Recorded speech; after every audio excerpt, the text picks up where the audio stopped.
In the heart of Europe, a political earthquake is reshaping Germany's landscape. With Chancellor Olaf Scholz's coalition government collapsed and early elections looming, two women have emerged to challenge the established order, each offering radically different visions for Europe's largest economy. At the Social Democratic Party conference, Chancellor Scholz confronts his party's stark reality. Polling at just 14 to 17%, his admission of failure echoes through the hall. It has been a recognizably exhausting 3 years in this coalition. You have all experienced this at first hand. Lots of disputes, lots of mistrust, mistakes. Perhaps I should have put my foot down earlier, not just behind the scenes, but also in public. Perhaps I should have ended the coalition earlier. As global tensions mount, Scholz's measured approach to the Russia-Ukraine war faces fierce criticism from both ends of the political spectrum. The right accuses him of being overly cautious, leaving Germany's energy and security interests vulnerable, while the left condemns his perceived alignment with NATO's policies and sanctions against Russia. Anyone who bears responsibility in matters of war and peace needs, I'm pretty sure about this, a cool head and a clear stance. As far as I'm concerned, I will remain steadfast and level-headed, and all citizens in Germany can rely on that. From the right, Alice Weidel's Alternative for Germany has surged to second place in national polls. Her message: a complete overhaul of Germany's approach to immigration, energy, and international relations. People are no longer being taken for fools. Not in Magdeburg, Solingen, Munich, Mannheim, Berlin, or anywhere else in the country. That is why we need the AfD to turn the tide in our country, to make this country strong, rich, and secure again.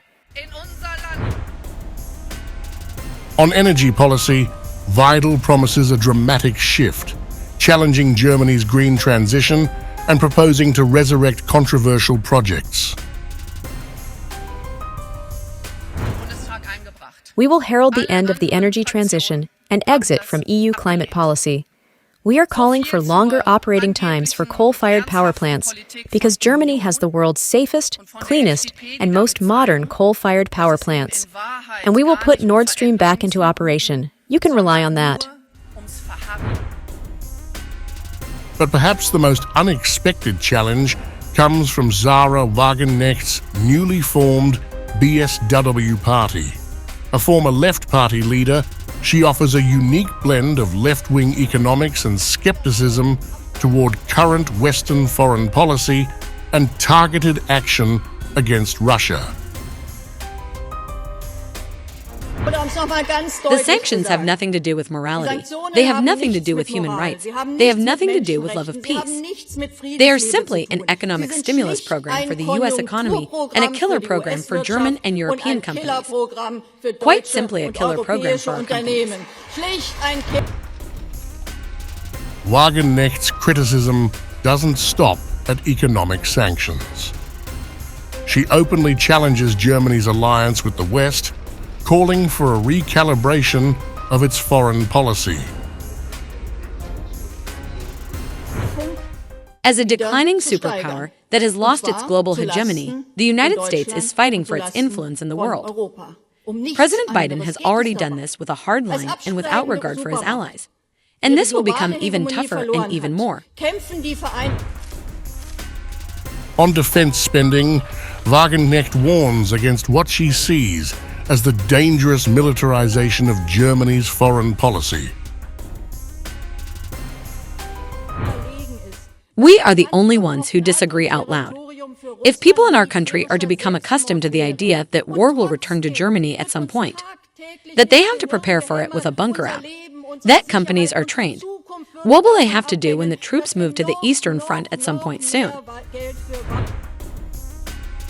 Scholz, caught between these opposing forces, attempts to maintain Germany's traditional role as a bridge between East and West. However, his centrist approach is under siege, with critics accusing him of lacking decisiveness on key issues. We have heard some statements from the USA that give cause for concern. That is why I say with all clarity, the principle of inviolability of borders applies to every country, regardless of whether it lies to the east or west of us. The battle lines are drawn not just over foreign policy, but over Germany's economic future. While Weidel promises a return to traditional energy sources, Wagenknecht attacks what she sees as economic submission to American interests. Unlike the supposed anti-establishment party AfD, whose candidate for chancellor looks like a submissive fangirl when the richest man in the world grants her an audience. Unlike them, we talk about the cronyism between politics and the rich and powerful. The campaign reveals deep fissures in German society. Immigration, energy policy, international alliances. On every major issue, the three leading candidates offer starkly different paths forward. And for Scholz, the battle ahead is not just political, but existential. The next 4 years will be decisive years. Now is the time for clarity. Now is the time for prudence. And it's about experience, so that our country gets through these difficult times well. In other words, now is not the time for windbags. As Germany prepares to vote, the choice before its citizens is unprecedented. Three distinct visions compete for the future of Europe's economic powerhouse. Scholz's cautious centrism, Weidel's nationalist revival, or Wagenknecht's leftist rebellion against the Western consensus. The outcome of this election will resonate far beyond Germany's borders. At stake is not just the leadership of Europe's largest economy, but perhaps the future direction of the European project itself.